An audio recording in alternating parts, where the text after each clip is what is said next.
બાળકો અવાજ સંભળાય છે? રશ્મિકા ક્લિયર સંભળાય છે બેટા?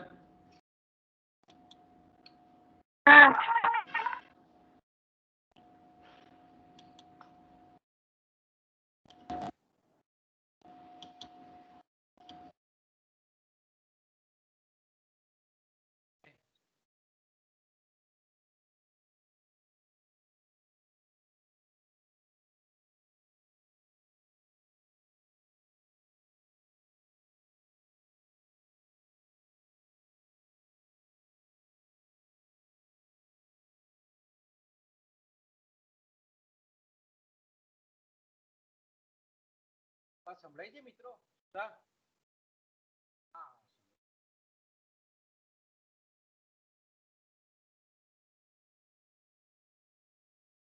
સવારે આપણે જે ચર્ચા કરતા હતા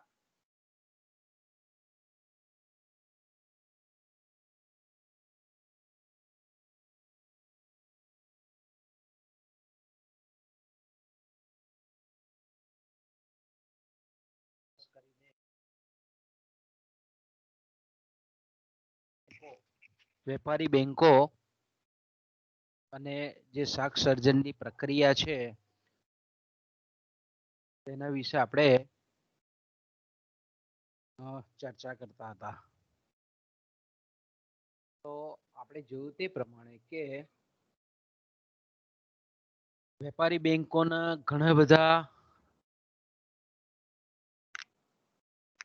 એ પૈકી સૌથી જો મહત્વનું કોઈ કાર્ય હોય તો એ આપણે જાણીએ છીએ તે પ્રમાણે એ છે શાક સર્જનનું કાર્ય. અને એમાં આપણે જોયું તે પ્રમાણે કે શાક સર્જન એટલે આપણે જાણીએ છીએ તે પ્રમાણે ખાસ કરીને શ્રેયર્સની જે વ્યાખ્યા છે તે કે વેપારી બેંકો જે છે એ વેપારી બેંકો એ માત્ર નાણાંનો પુરવઠો પૂરો પાડનાર સંસ્થા નથી, પરંતુ એ નાણાંનું સર્જન કરનાર સંસ્થા પણ છે. એટલે બેંકો સામાન્ય રીતે સાખી નાણાંનું સર્જન કરે છે અને ખાસ કરીને આપણે જોયું તે પ્રમાણે કે બેંકોની થાપણોના વિસ્તૃતીકરણ દ્વારા વધુને વધુ ધિરાણ, લોન, ક્રેડિટ અને મૂડીરોકાણ પૂરી પાડવાની જે ક્રિયા છે તેને સામાન્ય રીતે આપણે શાક સર્જનની પ્રક્રિયા કહીએ છીએ. અને આપણે જોઈ ગયા તે પ્રમાણે કે શાક સર્જન એ થાપણોના વિસ્તૃતીકરણની પ્રક્રિયા છે.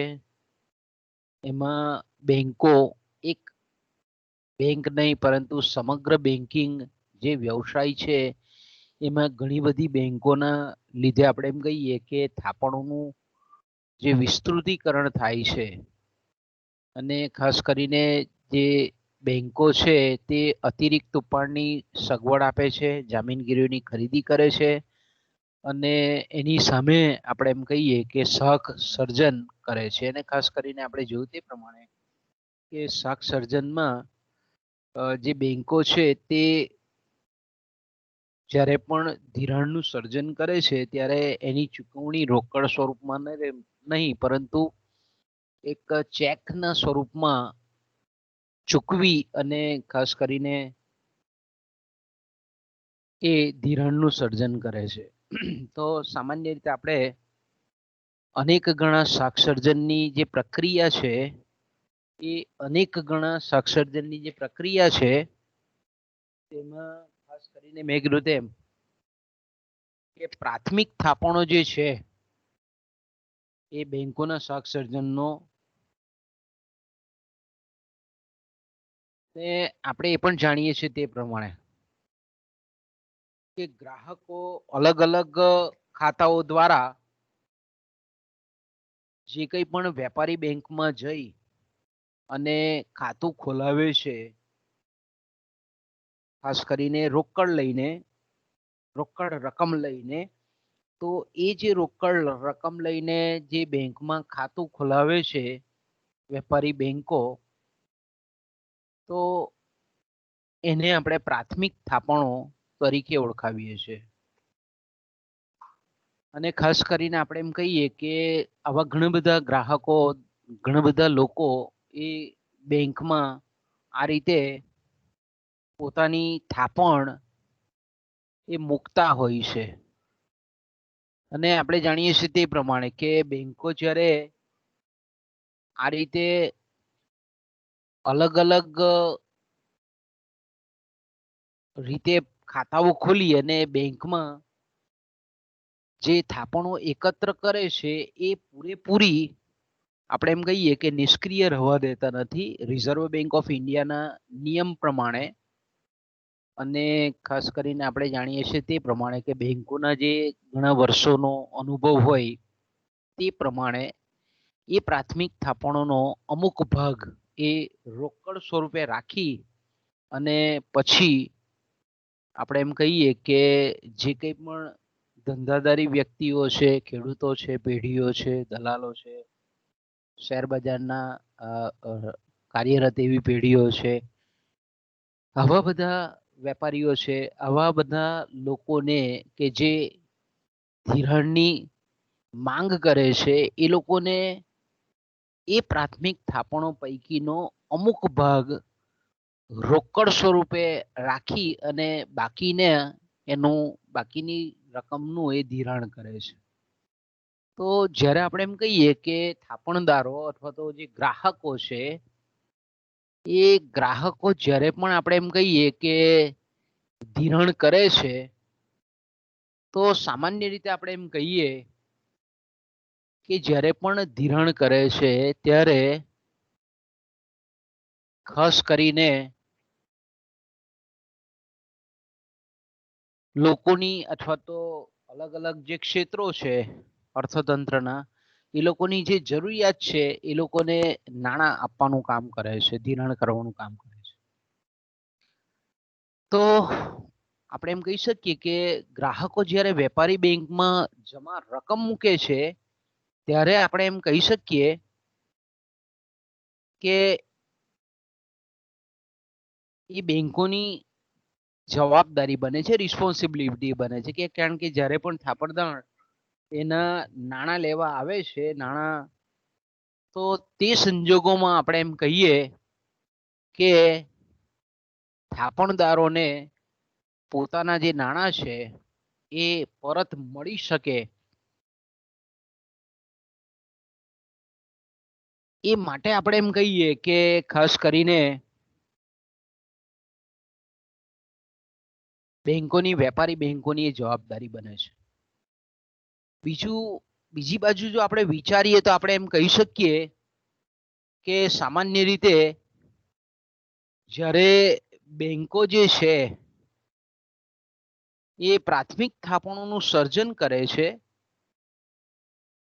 પ્રાથમિક થાપણોને આધારે શાખિત નાણું અથવા તો વ્યુત્પન્ન થાપણોનું સર્જન કરે છે, ત્યારે આપણે જોઈ શકીએ છીએ તે પ્રમાણે કે એ બાકીના જે રોકડ રકમ રવા દે છે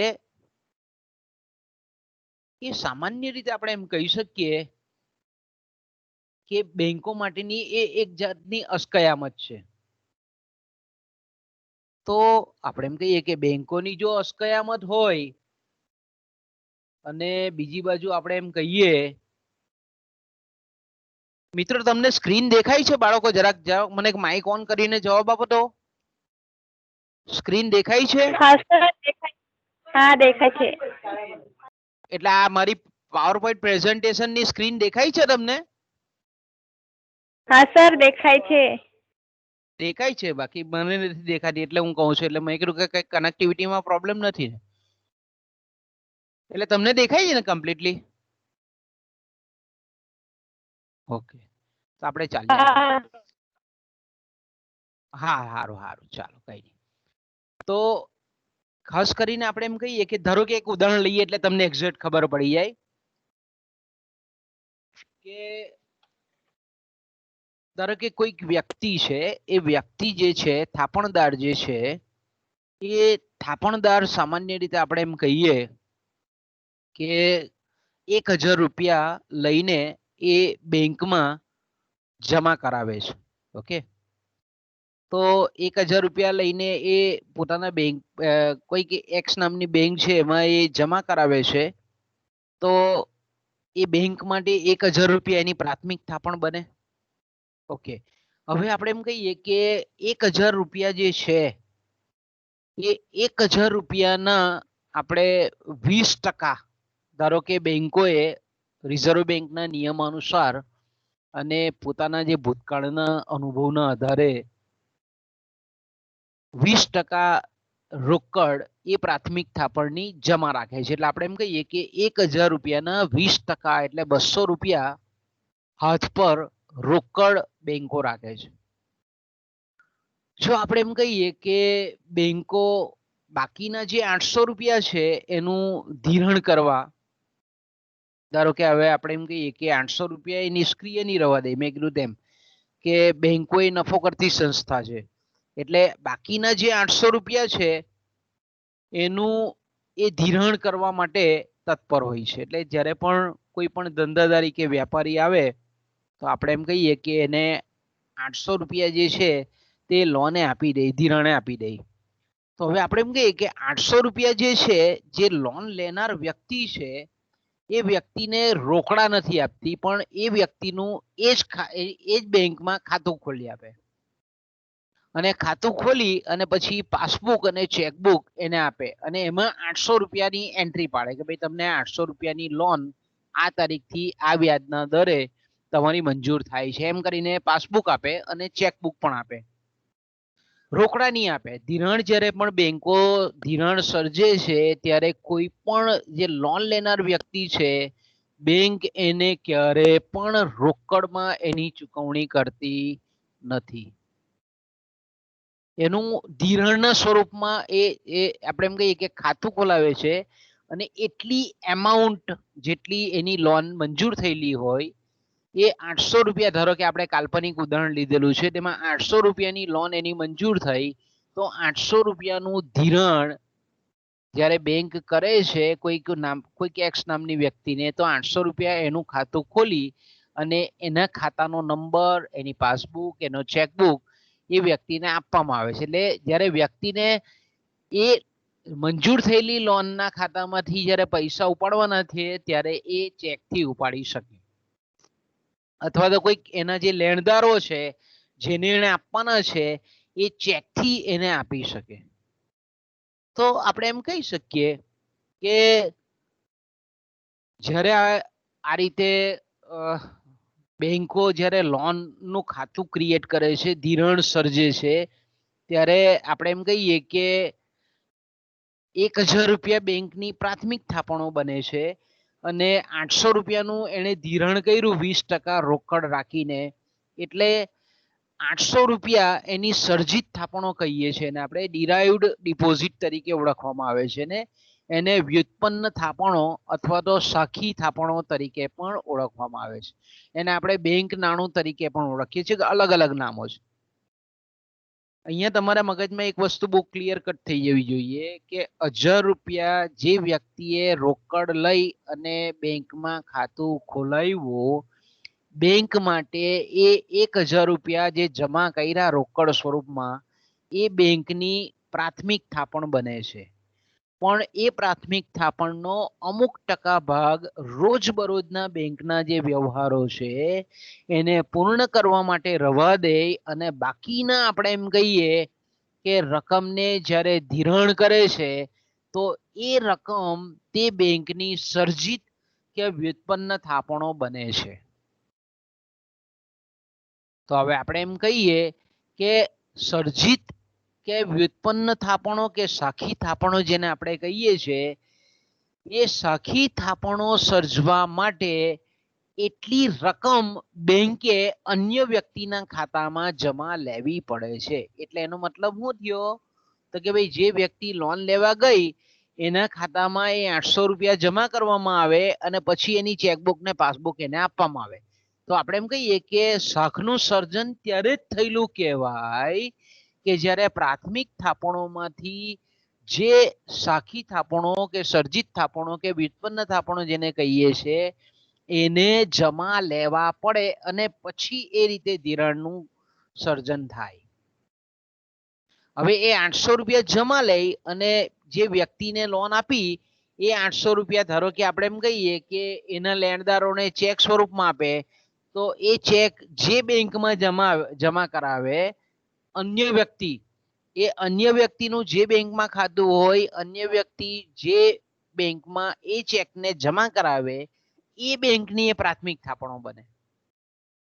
એટલે આપણે એમ કહીએ કે હવે બીજી બેંકની એ 800 રૂપિયાનો ચેક જે છે તે મૂળ વ્યક્તિએ અન્ય વ્યક્તિને જ્યારે આપ્યો ત્યારે આપણે એમ કહીએ કે એ 800 રૂપિયાનો ચેક જ્યારે એ બીજી વ્યક્તિ એનો જે લેણદાર છે તે પોતાની બેંકમાં એ જમા કરાવે છે ત્યારે એ બેંકની 800 રૂપિયા પ્રાથમિક થાપણ બને છે. ઓકે, હવે બીજી બેંક જે છે એ 800 રૂપિયા પૂરેપૂરા આપણે એમ કહીએ કે ધિરાણ આપતી નથી પણ એના 20% પ્રમાણે કાયદા પ્રમાણે મધ્યસ્થ બેંકના નિયમો પ્રમાણે 20% એના રોજબરોજના વ્યવહારને પૂર્ણ કરવા માટે 20% એ રોકડ રાખે છે. બાકીનાની રકમનું એ અન્ય ત્રાહિત વ્યક્તિને ત્રીજી વ્યક્તિને ધિરાણ કરે છે. તો દાખલા તરીકે આપણે એમ કહીએ કે 800 રૂપિયાના 20% એટલે 160 રૂપિયા એ રોકડ તરીકે પોતાની બેંકમાં રોજબરોજના વ્યવહારોને પરિપૂર્ણ કરવા માટે રાખે છે. બાકીના જે 640 રૂપિયા છે તે અન્ય વ્યક્તિને ધીરે છે. એટલે આપણે એમ કહી શકીએ કે બીજા તબક્કામાં રૂપિયા 800 એ પ્રાથમિક થાપણો બનશે. પહેલા તબક્કામાં પ્રાથમિક થાપણો કેટલી હતી તો કે ભાઈ 1000 રૂપિયા રોકડ રકમ લઈને જ્યારે ખાતું ખુલે છે ત્યારે પહેલા તબક્કામાં 1000 રૂપિયા એ પહેલા તબક્કાની આપણે એમ કહીએ કે પ્રાથમિક થાપણો હતી પણ બીજા તબક્કામાં 800 રૂપિયા એ બીજી બેંકની પ્રાથમિક થાપણ બનશે. પહેલા તબક્કામાં આપણે જોયું તે પ્રમાણે કે 1000 રૂપિયાની જે પ્રાથમિક થાપણો હતી એના 800 રૂપિયા એ સર્જિત થાપણ બની. હવે બીજા તબક્કામાં બીજી બેંકમાં જે 800 રૂપિયા પ્રાથમિક થાપણો છે એના 20% રોકડ રાખી અને 640 રૂપિયાનું જે બેંકે નવા નાણાંનું સર્જન કર્યું એને આપણે 640 ને બીજા તબક્કાની સર્જિત થાપણો કહીએ છીએ.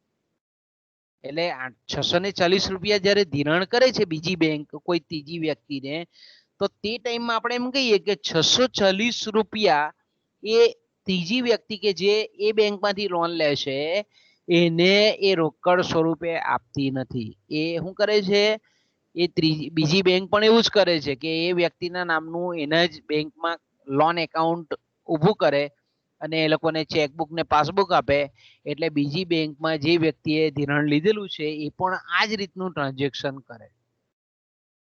હવે બેંકે બીજા તબક્કામાં આપણે જોયું તે પ્રમાણે કે 640 રૂપિયા જે ધિરાણ કર્યા તો જે વ્યક્તિએ એ લોન લીધેલી છે ધિરાણ લીધેલું છે તેના ખાતામાં પહેલા જમા કરવા પડે. એટલે 640 ની એન્ટ્રી બહાર પાડી નવું ખાતું સર્જી અને પછી આપણે એમ કહીએ કે એ વ્યક્તિને આપણે ચેકબુક ને પાસબુક આપવામાં આવે છે બેંક દ્વારા. તો આપણે એમ કહીએ કે આ 640 રૂપિયાની જ્યાં સુધી નવું લોન એકાઉન્ટ સર્જાય નહીં ધિરાણનું એકાઉન્ટ સર્જાય નહીં ત્યાં સુધી એ સાખી થાપણ બનતી નથી સર્જિત થાપણ બનતી નથી. હા પણ જે વ્યક્તિના નામે લોન મંજૂર થઈ ગઈ હોય અને એની નોંધ બીજા નવા એકાઉન્ટમાં થતી હોય ત્યારે આપણે એમ કહી શકીએ કે સાચા અર્થમાં શક સર્જન થયેલું છે એમ કહી શકાય.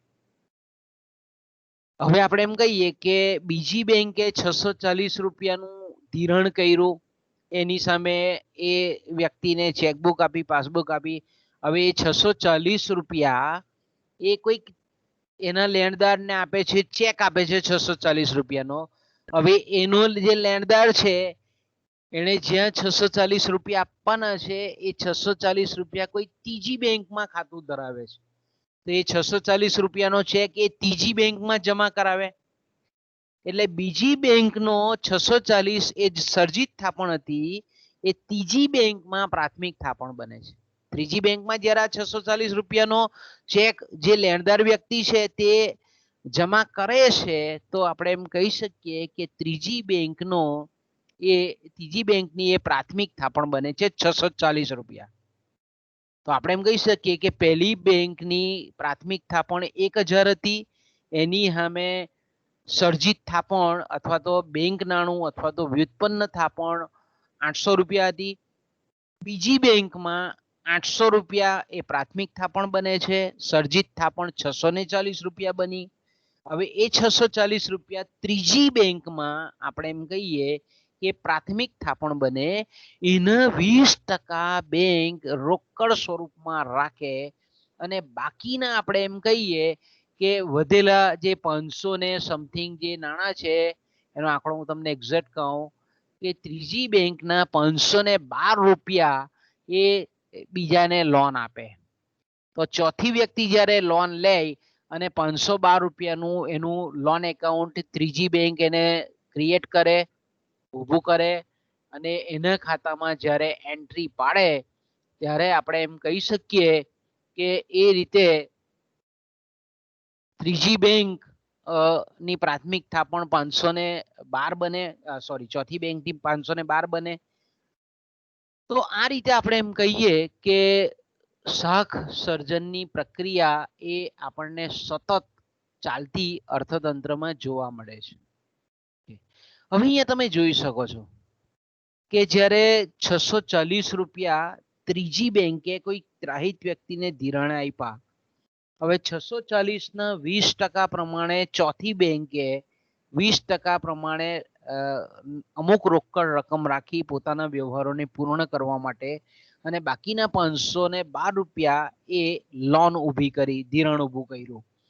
તો હવે આપણે એમ કહીએ કે 512 રૂપિયા જે લોન ઊભી થઈ, એ જે લોન લેનાર વ્યક્તિ છે તે તેના લેણદારોને એ 512 રૂપિયાનો ચેક આપે અને એના જે લેણદારોનું ખાતું કોઈક બીજી બેંકમાં હોય, પાંચમી બેંકમાં હોય, તે 512 રૂપિયા એ પાંચમી બેંકની આપણે એમ કહીએ કે પ્રાથમિક થાપણ બને. અને પ્રાથમિક થાપણ એટલે 512ના 20% પાછા એ રોકડ રાખે અને બાકીનાનું રકમનું ધિરાણ કરે. તો આ રીતે આપણે એમ કહીએ કે જ્યાં સુધી મૂળ જે 1000ની રકમ છે પ્રાથમિક થાપણ રોકડ સ્વરૂપની, એ જ્યાં સુધી પૂર્ણ રીતે પૂર્ણ ન થાય 20% પ્રમાણે, ત્યાં સુધી આ રીતે નવી ને નવી લોનોનું સર્જન કરતી રહે, નવા ને નવા ધિરાણનું સર્જન કરતી રહે.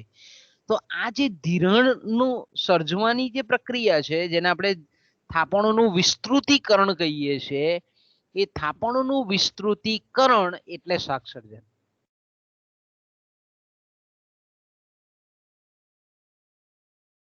એટલે આપણે એમ કહી શકીએ કે પહેલી બેંક જે છે એને 1000 રૂપિયામાંથી જો 800 રૂપિયાનું ધિરાણ જો નહીં કર્યું હોતે તો એ બીજા તબક્કામાં થાપણ બને ખરી? તો આપણે એમ કહી શકીએ કે ના બને.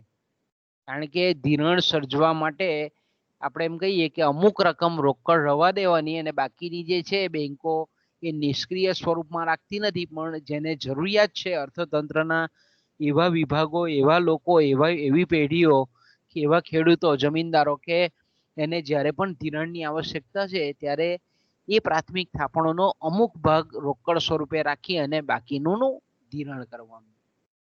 તો આને એક ઉદાહરણથી બરાબર સમજીએ એટલે તમને એક્ઝેક્ટલી મગજમાં ક્લિયર થઈ જાય.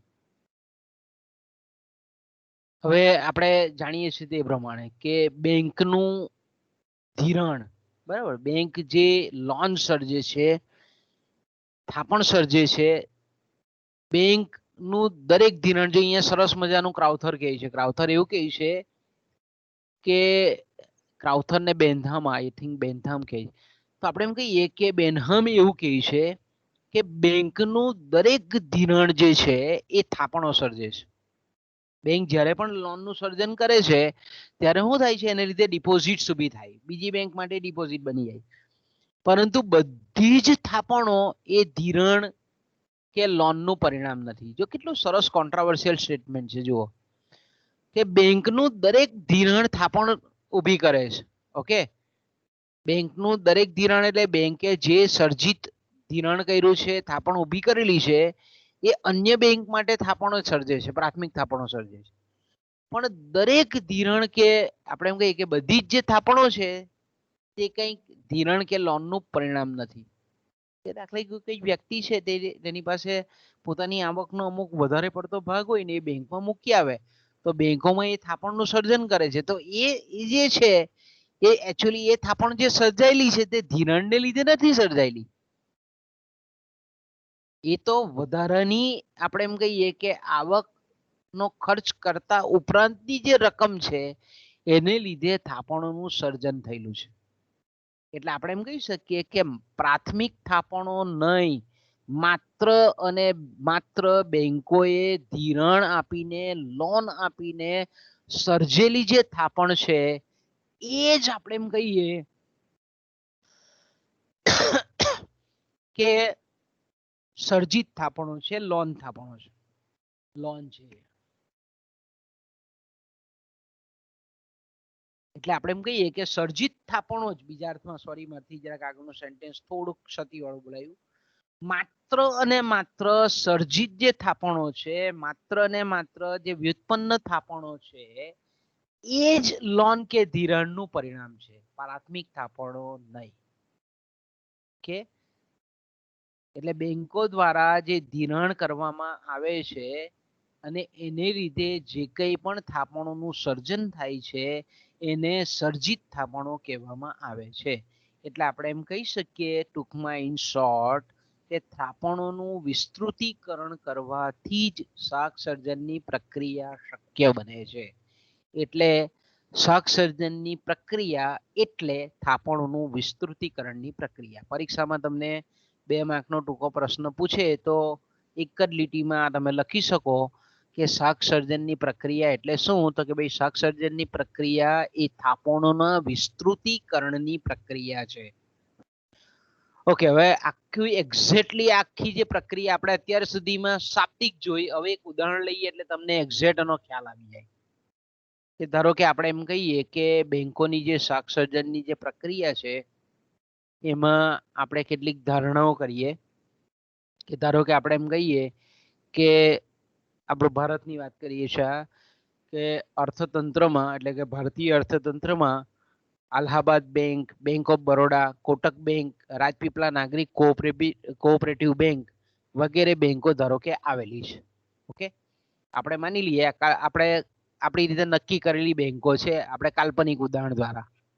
તમે આપણી ચોપડીમાં ABCD એ રીતની છે, પણ આપણે ઉદાહરણમાં કન્ફ્યુઝન નહીં થાય એટલા માટે આપણે બેંકોના નામ જ આપી દીધા છે. આ રિયલની બેંકો છે આપણે જે અસ્તિત્વ ધરાવે છે આપણા ભારતમાં. અલ્હાબાદ બેંક એ રાષ્ટ્રીયકૃત બેંક છે, બેંક ઓફ બરોડા બી એ પણ સરકારની બેંક છે, રાષ્ટ્રીયકૃત બેંક છે. કોટક મહિન્દ્ર બેંક એ ખાનગી બેંક છે અને રાજપીપળા નાગરિક કોઓપરેટિવ બેંક એ સહકારી બેંક છે. કારણ કે આખા બેન્કિંગ માળખામાં અલગ અલગ પ્રકારની બેંકો હોય છે એટલા માટે આપણે 4 અલગ અલગ નામ લીધેલા છે. ઓકે, આ બધી બેંકોને આપણે વ્યાપારી બેંકો કહીએ, ભલે ખાનગી ક્ષેત્રની હોય, ભલે નાગરિક સહકારી બેંક હોય, ભલે રાષ્ટ્રીયકૃત બેંક હોય, પણ આ બધી બેંકો કેવી છે? વ્યાપારી બેંકો એને આપણે કહી શકીએ. ઓકે, હવે બીજી અહીંયા આપણે એક ધારણા એવી કરીએ છીએ કે દરેક બેંક જે છે એને કાયદા અનુસાર, પ્રણાલિકા અનુસાર મધ્યસ્થ બેંકના રિઝર્વ બેંકની જે કંઈ પણ ધિરાણ નીતિ જે છે એ અન્વયે આપણે એમ કહીએ આપણે જેને મધ્યસ્થ બેંકની નાણાકીય નીતિ કહીએ છીએ, રિઝર્વ બેંક ઓફ ઇન્ડિયાની જે નાણાકીય નીતિ છે એ અન્વયે ધારો કે આપણે માની લઈએ કે દરેક બેંકોએ પોતાની જે થાપણો છે એના 20% રોકડ રકમ અનામત તરીકે રાખવી પડે છે. હવે રોકડ રકમ અનામત તરીકે એટલા માટે રાખવામાં આવે છે કે જ્યારે કોઈક બેંકને આપણે એમ કહીએ કે તકલીફ ઊભી થાય એટલે નાણાકીય સંક્રમણ અનુભવતી હોય કોઈ બેંક અને આપણે એમ કહીએ કે કોઈક બેંક ખોટમાં જતી હોય અને તે ટાઈમે આપણે એમ કહીએ કે થાપણદારો જે છે એ થાપણદારોનું હિત ન જોખમાય એટલા માટે મધ્યસ્થ બેંક દરેક બેંકોને ફરજ પાડે છે કે પોતાની જે થાપણો છે એના અમુક ટકા રકમ એ અનામત તરીકે રાખવાની છે અને બીજું કે આપણે કહીએ કે આ અનામત જે રોકડ રકમ છે તે એટલા માટે રાખવી પડે કે જ્યારે પણ ગ્રાહક કોઈ પણ કારણ કે પોતે જ્યારે થાપણ મૂકે છે તો ગ્રાહક ને એ ધિરાણ સોરી એ થાપણ પરત કરવાની જવાબદારી એ બેંકોની હોય. બરાબર. જ્યારે પણ આપણે એમ કહીએ કે વ્યક્તિ ખાતું ખોલાવે છે, થાપણ મૂકે છે, ત્યારે વ્યક્તિ અથવા તો ગ્રાહક જ્યારે પણ એ થાપણની પુનઃ માંગ કરે ત્યારે એને પરત આપવા માટે બેંક બંધાયેલી છે, એટલે બેંકની એક જવાબદારી છે. તો એ જવાબદારી જો કોઈક વ્યક્તિ બેંકમાં જાય અને જો આપણે એમ કહીએ કે માંગણી કરે કે ભાઈ મને આટલા રૂપિયા જોઈએ છે મારા ખાતામાંથી, અને બેંક જો ના પાડે એને, તો આપણે એમ કહીએ કે લોકોનો વિશ્વાસ ધીરે ધીરે બેંક પરથી ઉઠવા માંડે. એટલે આવો વિશ્વાસ ડગે નહીં, કારણ કે બેન્કિંગ પ્રણાલિકા અને બેન્કિંગ જે આખું માળખું છે તે અર્થતંત્રમાં બહુ મોટી ભૂમિકા ભજવે છે. તો એવા સંજોગોમાં આપણે એમ ચોક્કસ રીતે કહી શકીએ કે ખાસ કરીને જે કંઈ પણ થાપણો છે, પ્રાથમિક થાપણો છે, એને અમુક ટકા રોકડ રકમ રવા દે, જેથી કરીને એ બેંકો જે કંઈ પણ ગ્રાહકો રોકડ ઉપાડવા આવે પોતાના ખાતામાંથી તો એને રોકડ વગર પરત ન જવું પડે, એટલે કે એ રોકડ એને આપવી જ પડે. તો જેથી કરીને આપણે એમ કહીએ કે બેન્કિંગ પ્રણાલીમાં વિશ્વાસ એક જાતનો લોકોનો ટકી રહે. અને જે એક વખત કોઈક થાપણદારને એવો અનુભવ થયો કે આ બેંક આપણે પૈસા માંગીએ છીએ ને નથી આપતી, તો ફટાફટ લોકો ખાતા બંધ કરવા માંડે. થાપણદારો શું કરે? ખાતા બંધ કરીને પોતાની જે થાપણો છે તે પરત લઈ લે. બેંક પર વિશ્વાસ નહીં રાખે. આપણે જોઈએ છીએ ઘણી બેંકો જ્યારે વાસ્તવિક જગતમાં ફડચામાં જતી હોય, ખોટમાં જતી હોય અને બેંક થાય ત્યારે આપણે જોઈએ છીએ બધા પેપરોમાં ને એમાં ટીવી પર સમાચારોમાં કે ભાઈ આ બેંકની કફોડી પરિસ્થિતિને લીધે થાપણદારો પોતાના ખાતામાંથી પૈસા ઉપાડવા માટે આમ લાઈનો લગાવી દેતી વખતે. એટલે આવું ન થાય એટલા માટે મધ્યસ્થ બેંકની જે નાણાકીય નીતિ છે એ અન્વયે બેંક દરની નીતિ છે, અથવા સોરી પરિમાણાત્મક શાખ નિયંત્રણની જે નીતિ છે એ અન્વયે અમુક રોકડ પ્રમાણ રાખવું પડે. અને બીજું મેં કીધું તેમ કે રોજબરોજની જે કંઈ પણ લોકોની, ગ્રાહકોની, થાપણદારોની જે એ છે જરૂરિયાત છે એ પ્રમાણે રોકડ એને આપવી બી પડે. એટલા માટે પણ આપણે એમ કહીએ કે અમુક પ્રમાણ એ રોકડ અનામત તરીકે રાખવું પડે. તો ધારો કે આપણે એમ કહીએ કે 20% પ્રમાણે બેંકો પ્રાથમિક થાપણોના રોકડ અનામત તરીકે રાખે છે. આ ધારણા છે, આપણે એક ખાલી કાલ્પનિક ધારણા છે. આ ટકા જે આપણે લખેલા છે તે કાલ્પનિક છે, બાકી અમુક પ્રમાણ દરેક બેંકો પોતાની અનુભવ પ્રમાણે એને મધ્યસ્થ બેંકના નિયમાનુસાર રાખતી હોય. થોડી ઘણી છૂટછાટ હોય એમાં, પણ મોટે ભાગે એક બેઝિકલી નિયમ હોય ખરો. નંબર 3, દરેક બેંક રોકડ અનામત જેટલી જ રકમ રાખીને બાકીની રકમનું ચેક દ્વારા ધિરાણ કરે છે, અને લોન લેનાર વ્યક્તિઓ પણ મળી રહે છે.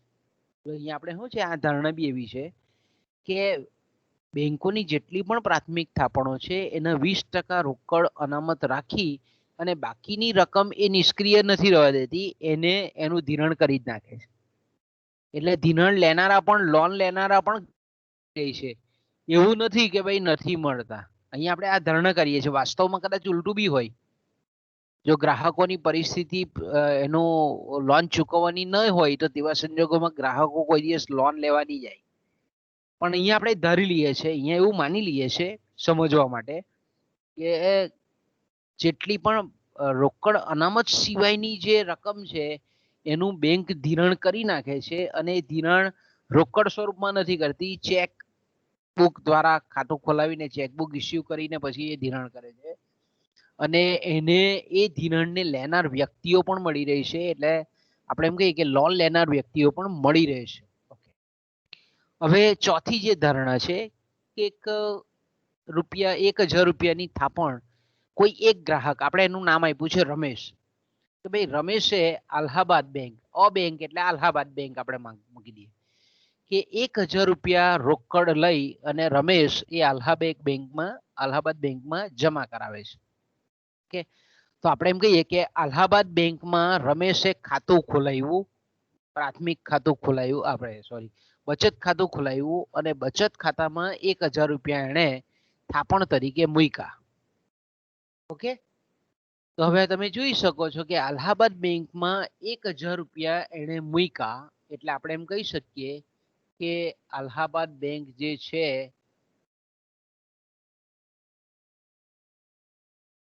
એ અલ્હાબાદ બેંક ની જે પરિસ્થિતિ છે તેમાં આ રીતનું આપણને બેંકની બેલેન્સ શીટ, જેને આપણે સર્વૈયું કહીએ છીએ તે. હવે રમેશે જે અલ્હાબાદ બેંકમાં 1000 રૂપિયાની થાપણ મૂકી, હવે 1000 રૂપિયા એ અલ્હાબાદ બેંકની જવાબદારી બની, કારણ કે રમેશ ગમે ત્યારે આવે એ પૈસા ઉપાડવા માટે. એને 1000 રૂપિયા મૂક્યા એટલે સ્વાભાવિક છે કે રમેશ ગમે ત્યારે અલ્હાબાદ બેંકમાં આવી અને બેંકના કેશિયરને ચેક આપે, વિડ્રોલ સ્લીપ આપે, કે કોઈ પણ રીતે એ એટીએમ કાર્ડથી પણ ઉપાડી શકે, ગમે તે રીતે ઉપાડી શકે. તો હવે આપણે એમ કહીએ કે 1000 રૂપિયાની જે થાપણો મૂકી રમેશે, આવું તો અર્થતંત્રમાં ઘણા બધા છે, પણ આપણે સમજવા માટે ખાલી એક જ રમેશનું જ ઉદાહરણ લઈએ છીએ. દરરોજ તો ઘણા બધા લોકો ખાતું ખોલાવવા આવે છે અને મૂકી જાય છે પૈસા બેંકમાં, પણ અહીંયા આપણે ખાલી એક સરળતાથી સમજી શકીએ એટલા માટે 1000 રૂપિયા આ રમેશે એ અલ્હાબાદ બેંકમાં મૂક્યા. તો હવે આ 1000 રૂપિયા પરત કરવાની, રમેશ ગમે ત્યારે માંગે ત્યારે એ પરત કરવાની જવાબદારી બેંકની છે, એટલે અહીંયા આપણે જવાબદારી લખીએ છીએ. ઓકે. બીજું હવે આપણે એમ કહીએ કે 1000 રૂપિયા બેંકમાં મૂક્યા, એટલે આપણે એમ કહીએ કે 1000 રૂપિયાની બેંક પાસે આ સંપત્તિ બની, 1000 રૂપિયા અસ્કયામત બની, એસેટ બની, કારણ કે 1000 રૂપિયા છે હવે બેંક પાસે. હવે 1000 રૂપિયાને કોઈ અન્ય વ્યક્તિને ધીરે અને એમાંથી વ્યાજ કમાઈ શકે બેંક, કારણ કે બેંક એ નફો કરતી સંસ્થા છે. અસ્કયામત એટલે આપણે એમ કહીએ કે જે કમાઈ આપે તેવા વસ્તુ, એવી સાધનને આપણે અસ્કયામત કહીએ. જો અસ્કયામતની વ્યાખ્યા સમજો. અસ્કયામત એને આપણે જેને એસેટ કહીએ છીએ, એસેટ અથવા તો અસ્કયામત એ એવું કમાણીનું સાધન છે અથવા તો જેમાંથી વ્યાજ ઉત્પન્ન થઈ શકે એવી જે વસ્તુ છે તેને આપણે અસ્કયામત કહીએ છીએ. કે દાખલા તરીકે મકાન છે, તો મકાન આપણે કોઈને ભાડે આપીએ તો ભાડું આપણે ઉપજાવી આપે, તો મકાન એ આપણી એસેટ છે. એ જ રીતે આપણે એમ કહીએ કે કોઈક વાહન વ્યવહારનું સાધન છે, ધારો કે ઘરમાં ટેમ્પો છે, તો ટેમ્પો આપણે ભાડે કોઈને ફેરવીએ તો ટેમ્પામાંથી આપણને ભાડું ઉપલબ્ધ થાય, ઊભું થાય, તો ભાડું એ મેળવી આપે છે, એટલે આપણી એસેટ છે.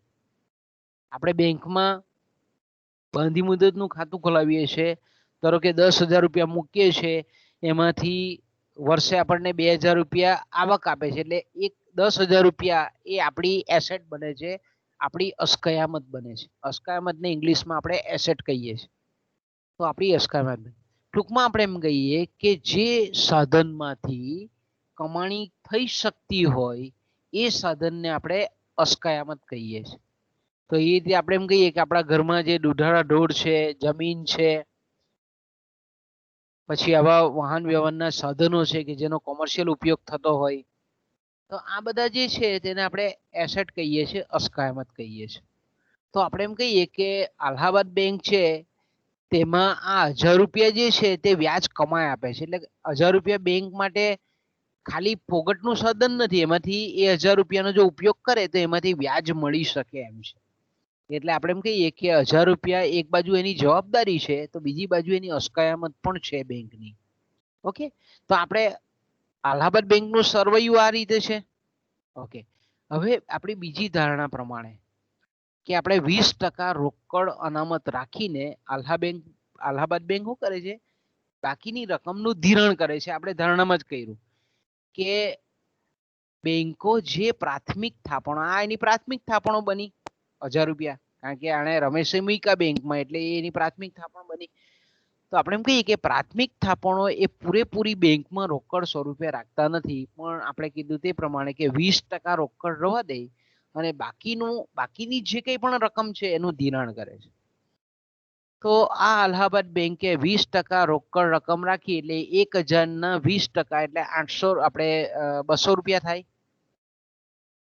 1000 ના 20% એટલે 200 રૂપિયા થાય. એ 200 રૂપિયા એ રોકડ અનામત તરીકે બેંકમાં જે કંઈ પણ રોજબરોજની જે નાણાકીય રોકડ લેવા મૂકવાની જે જરૂરિયાત છે, લેવા આવનારને ચૂકવવાની, એ પેટે એ 20% એટલે કે ₹200 એ જમા કરાવે છે. એકચ્યુઅલમાં આપણે જાણીએ છીએ કે અહીંયા 1000 લાખ પણ હોઈ શકે, 1000 કરોડ પણ હોઈ શકે, એકમ કોઈ પણ હોઈ શકે, પણ અહીંયા સરળતા ખાતર આપણે ₹200 જ લીધેલા. તો 1000 ના 20% રોકડ અનામત અલ્હાબાદ બેંક રાખે છે અને બાકીના ₹800 એ ધિરાણ કરે છે. એટલે અલ્હાબાદ બેંક શું કરે છે, આ ₹800 જે ધિરાણ કરે છે, લોન આપે છે, ધિરાણ સર્જે છે, એને આપણે સર્જિત થાપણો કહીએ છીએ.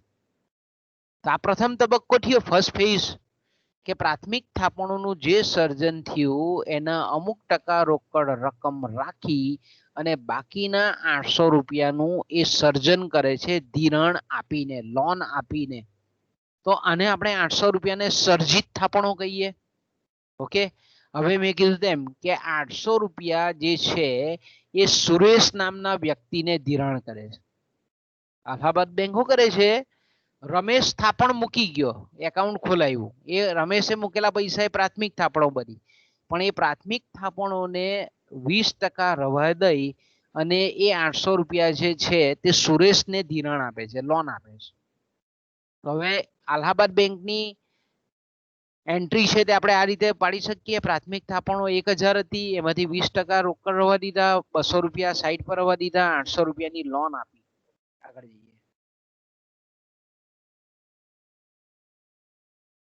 હવે આપણે એમ કહીએ કે સુરેશ જે છે, સુરેશે ₹800 ની લોન લીધી.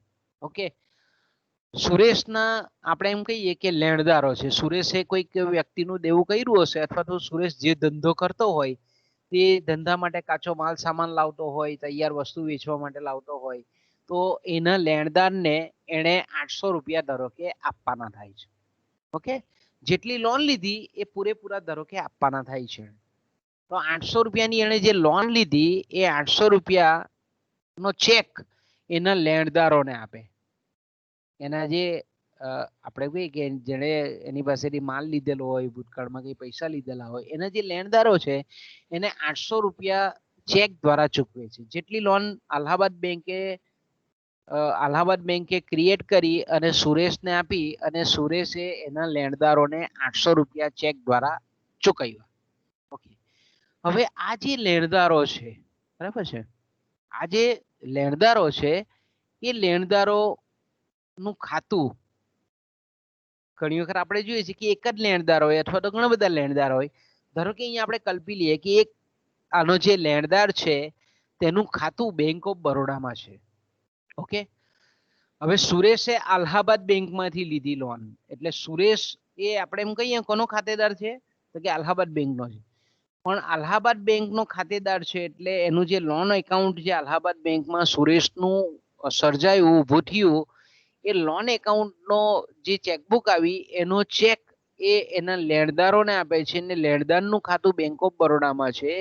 એટલે એ અલ્હાબાદ બેંકનો સુરેશનો ચેક ₹800 એ બેંક ઓફ બરોડામાં જમા થાય. ઓકે, તો હવે ₹800, કારણ કે લેણદારનું ખાતું બેંક ઓફ બરોડામાં છે, એટલે બેંક ઓફ બરોડામાં જે ₹800 ચેક જમા કર્યો એના લેણદારોએ સુરેશના, એ બેંક ઓફ બરોડાની પ્રાથમિક થાપણો બની, નવી થાપણો બની. કારણ કે ચેક જમા થયો, અહીંયા એવું જરૂરી નથી કે રોકડ જમા થાય તો જ આપણે પ્રાથમિક થાપણો કહીએ, પણ ₹800 નો બીજી બેંકનો ચેક જે ઊભો થયો, સર્જાયો, એ અહીંયા બીજી બેંકમાં એટલે કે બેંક ઓફ બરોડામાં એ પ્રાથમિક થાપણોના સ્વરૂપમાં જમા થયો. તો બેંક ઓફ બરોડાની પ્રાથમિક થાપણ ₹800 થઈ, નવી થાપણ જે સર્જાઈ હતી. ઓકે, હવે આપણે એમ કહીએ કે બેંક ઓફ બરોડાની પાસે ₹800 અત્યારે બેલેન્સ છે, કારણ કે ₹800 એની જવાબદારી પણ છે અને બીજી બાજુ ₹800 બેંક ઓફ બરોડાને કંઈ કમાઈ આપે છે એટલે એની એસેટ પણ છે, અસ્કયામત પણ છે. તો આપણે એમ કહીએ કે બેંક ઓફ બરોડાનું સરવૈયું આ રીતનું થાય કે નવી પ્રાથમિક જે થાપણો છે આ ₹800 ની છે અને જે હાથ પર છે એ ₹800 છે, એટલે અસ્કયામત પણ ₹800 છે કે ₹800 ને એ ધિરાણ આપી અને વ્યાજની રકમ કમાઈ શકે છે, એટલે એને આપણે હાથ પરની નવી શિલ્લક કહીએ છીએ ₹800. ઓકે, હવે આપણે એમ કહીએ કે બેંક ઓફ બરોડા જે ₹800 જે પ્રાથમિક થાપણો છે એને 20% રોકડ રકમ રાખે છે, એટલે ₹640 રકમ એ રોકડ 20% એટલે આપણે એમ કહીએ 820% એટલે 160 રૂપિયા રોકડ સ્વરૂપે રાખે છે અને 640 રૂપિયા એ ધિરાણ સર્જે છે, ધિરાણ આપે છે. ઓકે, તો આપણે એમ કહીએ કે 640 રૂપિયા એ જે ધિરાણ સર્જે છે એટલે આપણે બીજા તબક્કામાં બેંક ઓફ બરોડાએ 640 રૂપિયા જે સર્જિત થાપણો કે જેને ધિરાણ માટે તૈયાર કરેલો છે એટલે લોન આપવા તત્પર છે 640 રૂપિયા એ ધારો કે કમલેશને ધીરે છે, કમલેશ નામનો ત્રીજો વ્યક્તિ છે. ઓકે, 640 રૂપિયા કમલેશને બેંક ઓફ બરોડા આપે છે. ઓકે, હવે આપણે એમ કહીએ કે 640 રૂપિયાનું લોન એકાઉન્ટ બેંક ઓફ બરોડામાં કમલેશના નામનું ખુલ્યું. બેંક ઓફ બરોડાની ચેકબુક ને પાસબુક એ કમલેશને આપવામાં આવે છે. હવે કમલેશ શું કરે છે કે કમલેશ પણ તેના લેણદારોને 640 રૂપિયા જે એના લોન એકાઉન્ટમાં જમા થયા તે હવે ચેક દ્વારા ચૂકવણી કરે છે. બેંક ઓફ બરોડાએ જે એને ચેકબુક આપી એ ચેક એ ઇસ્યુ કરતો જાય જેમ જેમ એના લેણદારો હોય તેને એ પ્રમાણે જેટલી રકમના હોય તેટલા લેનાર. તો હવે આ લેણદારોનું ધારો કે આપણે એમ કહીએ કે ત્રીજી બેંકમાં એકાઉન્ટ છે, કોઈ અન્ય બેંકમાં એકાઉન્ટ છે. ધારો કે આપણે એમ કહીએ કે ત્રીજી બેંક છે કોટક મહેન્દ્ર બેંક. તો આપણે એમ કહીએ કે કમલેશના જે લેણદારો છે એ 640 રૂપિયાના ચેક એ પોતાનું જે કોટક મહેન્દ્ર બેંક છે એમાં જમા મૂકે છે. તો હવે આપણે એમ કહીએ કે કોટક મહેન્દ્ર બેંકમાં 640 રૂપિયા એ પ્રાથમિક થાપણો બની. ઓકે, તો હવે 640 રૂપિયા જે પ્રાથમિક થાપણો ત્રીજી બેંક એટલે કે કોટક મહેન્દ્ર બેંકમાં પ્રાથમિક થાપણો 640 રૂપિયા થયા. હવે 640 ના 20% લેખે એટલે કે 128 રૂપિયા એ 20% લેખે રોકડ રાખે છે, બાકીના 512 રૂપિયાનું એ ધિરાણ કરે છે. તો અહીંયા આપણે એમ કહીએ કે સર્જિત થાપણો એ 512 રૂપિયા થાય છે. ઓકે, જે બેંક સર્જિત થાપણો છે જેને આપણે વ્યુત્પન્ન થાપણો કહીએ છીએ, જેને આપણે શાખી નાણું કહીએ છીએ, તે 512 છે. ઓકે, હવે આગળ આ જ પ્રક્રિયા સતત ચાલ્યા જ કરે. ધારો કે 512 રૂપિયાની લોન આપવા માટે રકમ તૈયાર છે, કોઈ ચોથી વ્યક્તિ છે, આપણે એમ કહીએ કે ચોથી વ્યક્તિ ધારો કે 512 રૂપિયા લેવા તત્પર છે, કોઈ બી નામ તમે આપી શકો. એ ચોથી વ્યક્તિ દાખલા તરીકે આપણે એમ કહીએ કે મહેશ છે, તો મહેશે 512 રૂપિયા લોન કોટક મહેન્દ્ર બેંકમાંથી લીધી. કોટક મહેન્દ્ર બેંકે એ 512 રૂપિયા એને રોકડા નહીં આપ્યા પણ એના નામનું 512 રૂપિયાનું લોન એકાઉન્ટ ઊભું કર્યું મહેશના નામનું. મહેશે એ 512 રૂપિયા એના જે લેણદારો છે તેને ચેક દ્વારા આપ્યા.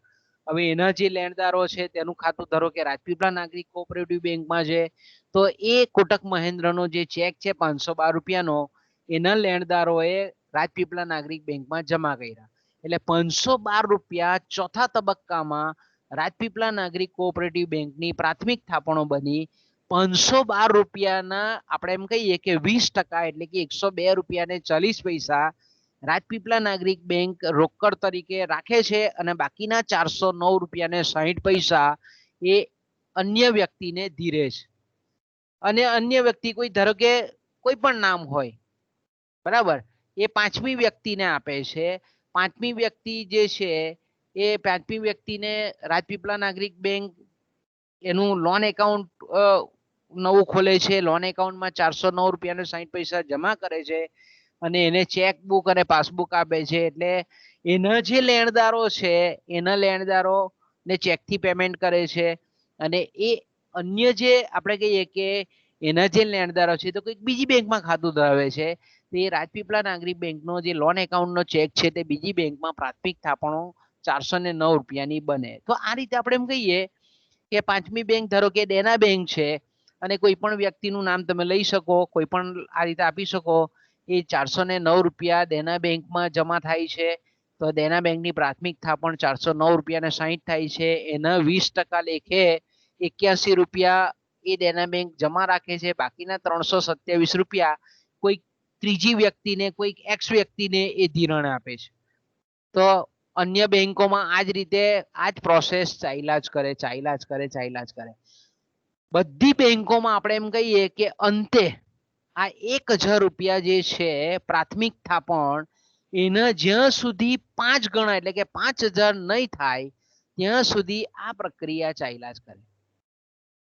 આ પ્રક્રિયા ચાલ્યા કરે એટલે આપણે એમ કહીએ કે 5000 ના 1000 રૂપિયા રોકડ અનામત જેને આપણે કહીએ છીએ તે અને 4000 રૂપિયાનું શાખનું સર્જન થયેલું કહેવાય. એટલે આપણે એમ ઇન શોર્ટ કહી શકીએ કે આખી જે પ્રક્રિયા છે બાકીના બધા જ બેંકોના અન્ય બેંકોના જે કંઈ પણ તબક્કા આ રીતે તમે એકચ્યુઅલમાં પણ તમે તમારી રીતે પણ નવી નવી બેંક આપતા જાઓ, નવી નવી વ્યક્તિને ઉમેરતા જાઓ અને આનો ટોટલ મારો તો તમને ખબર પડે કે બેંકમાં રોકડ લઈને રમેશે જે ખાતું ખોલેલું હતું એ ધીરે ધીરે પ્રાથમિક અન્ય બેંકોની પ્રાથમિક થાપણો 5000 જેટલી પ્રાથમિક થાપણો સર્જાય.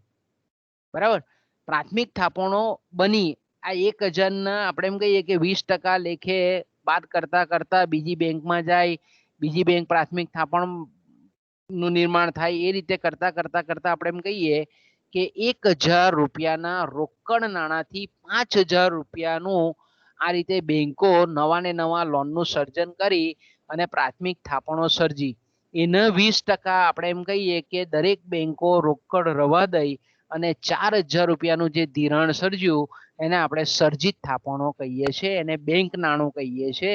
તો આપણે એમ કહી શકીએ કે 1000 રૂપિયાનું જે રોકડ નાણું છે બીજા અર્થમાં કહીએ તો 4000 રૂપિયા જેટલી રકમનું સર્જિત નાણું એને સર્જ્યું કહેવાય. સાખી નાણું વ્યુત્પન્ન થાપણો સર્જી કહેવાય.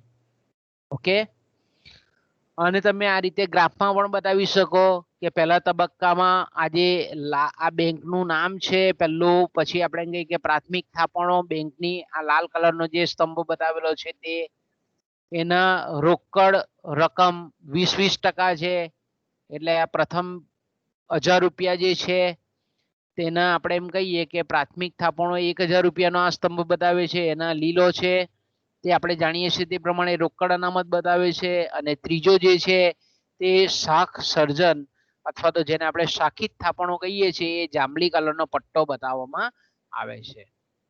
ઓકે, તો આ રીતે એને તમે ચાર્ટની અંદર પણ બતાવી શકો. અને આ છેલ્લો જે બધી બેંકોનો આપણે એક જ સામટો લખી દીધો તે કે એમાં ખાસ કરીને મેં કીધું તેમ કે દરેક બેંકો આ રીતે જેટલી પણ બેંકો છે એની પ્રાથમિક થાપણો આપણે જોઈ શકીએ છીએ કે 1638 રૂપિયા ને 40 પૈસા એ પ્રાથમિક થાપણો દરેક બેંકની અન્ય બાકીની જે બેંકો છે તેની બને. ઓકે, તો આ રીતે મેં કીધું તેમ કે થાપણોનું જે વિસ્તૃતીકરણ થાય છે એને આપણે શાખ સર્જન કહીએ છીએ. તો આ રીતે આપણે એમ કહીએ કે અલગ અલગ બેંકોના સંદર્ભમાં આપણે જોયું તે પ્રમાણે ઓકે, તો આ રીતે આપણે શાખ સર્જન કેટલું થયેલું છે તે પણ જાણી શકીએ અને એની એક શોર્ટકટ મેથડ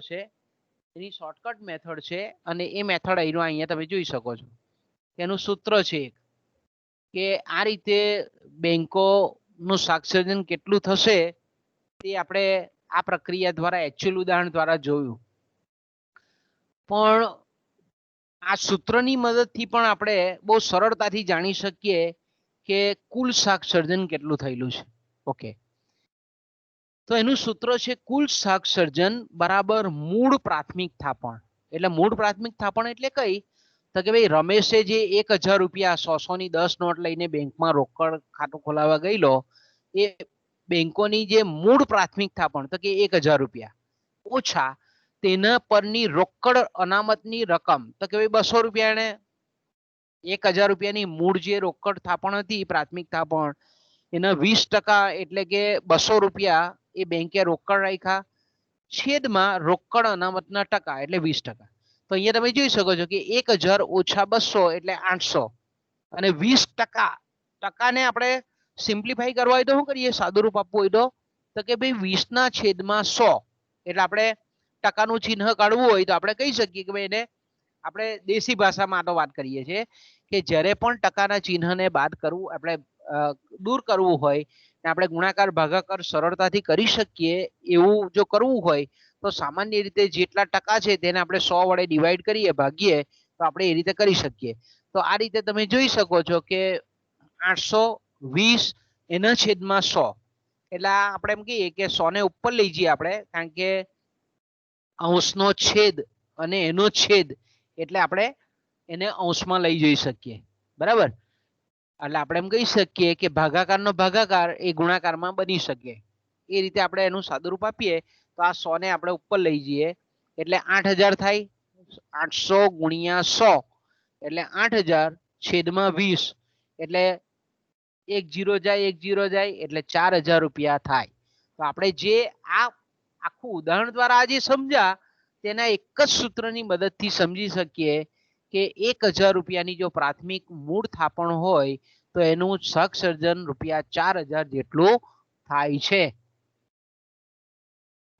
ઓકે, તો આ રીતે આપણે એમ કહી શકીએ કે બેંકો જે નજીવી જે પ્રાથમિક થાપણ છે 1000 રૂપિયા એમાંથી અનેક ગણી રકમનું સર્જન કરે છે, થાપણોનું સર્જન કરે છે.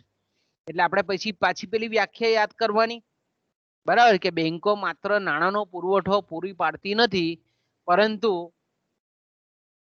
આપણે એમ કહીએ કે નાણાંનું સર્જન કરે છે. ઓકે, તો મિત્રો આપણે અહીંયાથી અટકીએ બાળકો.